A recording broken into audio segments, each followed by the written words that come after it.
Before we start today's podcast, I've got to do a huge plug for this Monday night's episode number 3 of Parental Guidance. I know we've been talking about parental guidance non-stop.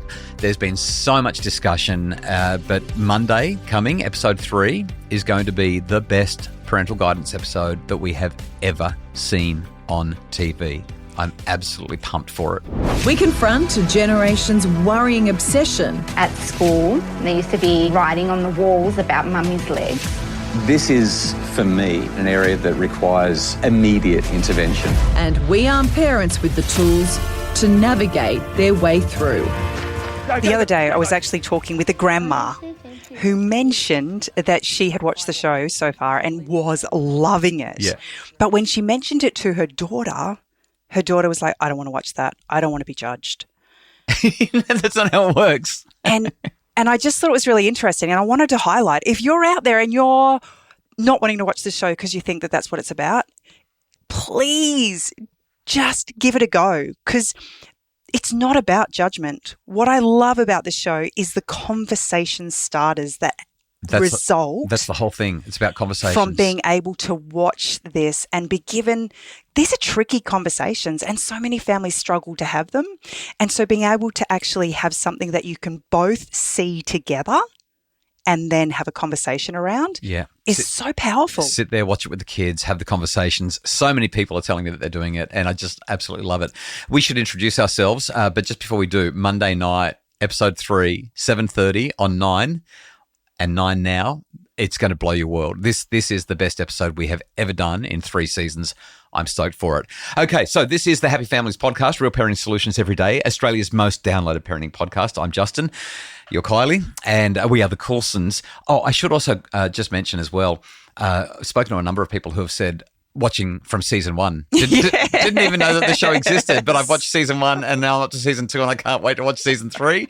So much fun. Every Friday on the pod, we talk about the things that we've done right or the things that we've done wrong. It's called I'll Do Better Tomorrow. And the idea is that we're supposed to give you some inspo, either through our errors and mistakes or through the things that we're nailing so that you can make family life happier and better. I'm going to go first today, Kylie. Oh, I thought I was going first. No, my one's a really quick one. Okay. And this is my opportunity to virtue signal, to show everyone how awesome I am. There's something that's happening as I'm getting older. Hang on, I just need to ask, are you real? Yeah, this is not AI. This is legit. Very good. I've been getting that question a lot. You have, everywhere we go. Last weekend, we're walking through the markets and some guy goes, "Hey, Justin." And I had no idea who he was. I'm like, "Hi." And he goes, "Are you AI?" I'm like, it's happening constantly. Okay, so today's I'll Do Better Tomorrow from me. I'm gonna show off a bit. This is a bit that I absolutely got right, but I want to put it in some context here. Years and years and years ago, I wouldn't have done what I'm doing now. As I've gotten older, I don't know if my heart has gotten bigger. I don't know how I've changed or how to describe what's happened, but I feel compelled to describe my appreciation and my love for you and the kids in ways, much more overt ways than I probably have a decade ago or 2 decades ago. I really want you and the kids to know how grateful I am for you, how much I love you. So the phone rings while I'm driving the other day, and it's our eldest daughter, Chanel. She's 20. Well, I'm not allowed to say how old she is anymore because she's a full-grown woman with a baby and a husband and all that sort of stuff. But she's in her mid-20s, and I picked up the phone and said, "Hello, Chanel." And then before she had the opportunity to talk, I said, "I know you've called for a purpose, even if it's just a chat. But before you tell me why you're ringing, I just need you to know I love you so much. I'm so grateful for you. You are such a delight in my life. And if I don't tell you that often enough, I want you to know it right now." And it just, I don't know, there's something about looking at the kids as I walk down the corridor and saying, "I think the world of you," or grabbing one of them into a great big hug in the kitchen for no reason and just whispering, "You mean everything to me."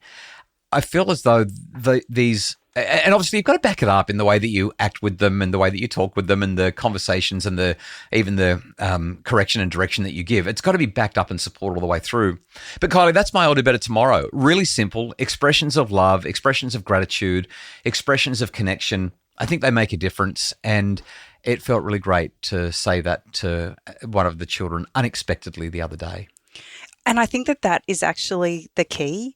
It's not about waiting for the right moment. It's not about waiting for a special occasion. It's actually taking the time to just stop and recognize the people in your lives who make a difference. Just blurt it out. Like, she had stuff to talk to me about, but I wanted to make sure she knew that before she told me. I love it. I wonder if it changed the conversation. She might have been calling to get mad at me. Don't know. But she certainly was nice to me after I said that. Well, she definitely didn't after that. That's exactly right.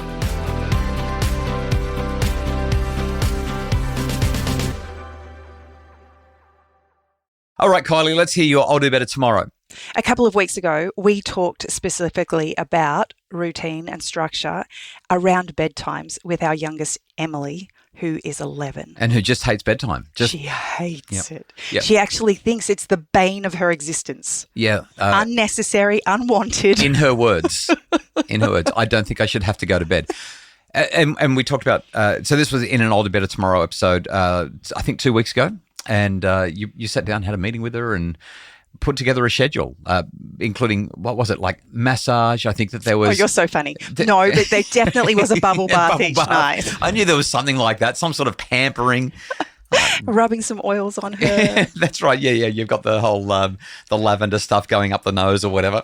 And so I thought today I'd report on how we've done because we hadn't actually done anything about it. We just created a system. So this is a bad story then because it hasn't worked. You're so terrible. I'm actually really, really happy with how well she responded. Your perception is so different to mine. How? Well, I don't think that we're doing it.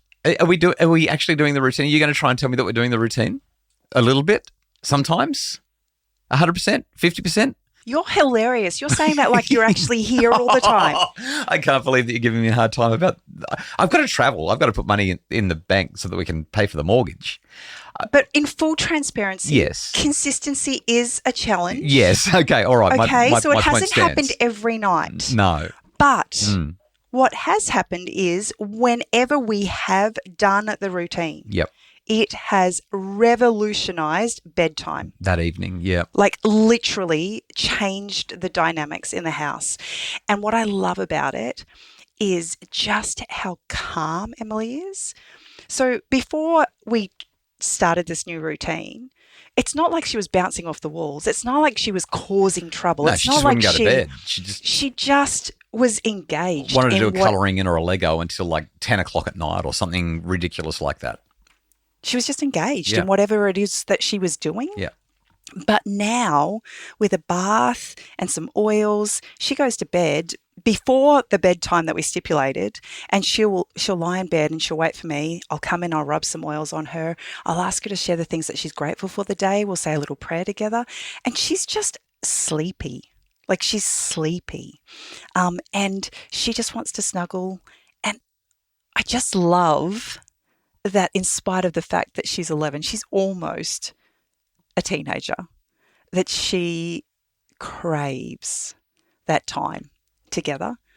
And I'm really grateful that I've been reminded of just how important it is to slow that nighttime routine down and be able to reconnect with our children one-on-one in that sleepy space. Okay, so the take-home message is, yes, consistency can improve, but having the structure, it really has calmed.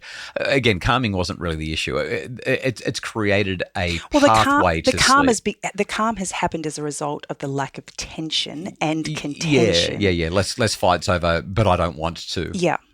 So if you wanted to change the word, it would be compliance. Yeah, but it's about Emily saying there's a sequence and we're operationalizing the sequence, and I know what I've got to do now, and then the next thing and the next thing. And she's in, like she's enjoying the sequence because the sequence is full of things that she likes to do as well. After the first night, when she woke up the next morning, she came in and gave me a big hug. And I looked at her and I said, "You look like you've had a really good sleep."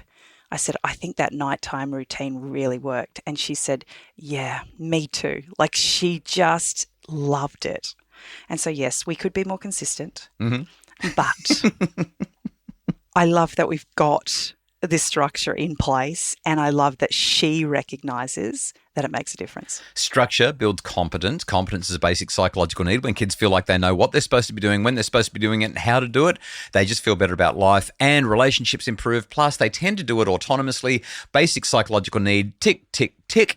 Happiness, well-being, motivation, everything changes for the better. Strong take-home message, strong ideas. Quick reminder again, episode 3 on Monday night of parental guidance. This is going to be the big one. It's the best episode that I've ever seen on the telly for this series. So hopefully you can join us on 9 and 9 now, 7:30 Monday. The Happy Families podcast is produced by Justin Rulon from Bridge Media. Mim Hammonds takes care of admin, support and research. If you think that your family would be happier because of the stuff that we share in this podcast, that means that other people's families will be happier as well. So we invite you to share the podcast with others. Just click a couple of buttons. It's really easy to share it. It takes a few seconds, and pass it along. And if you do love the pod and you're not a regular listener, just click the subscribe button so that you can get it in your feed daily. If you'd like more information and more resources about making your family happier, you'll find them at happyfamilies.com.au.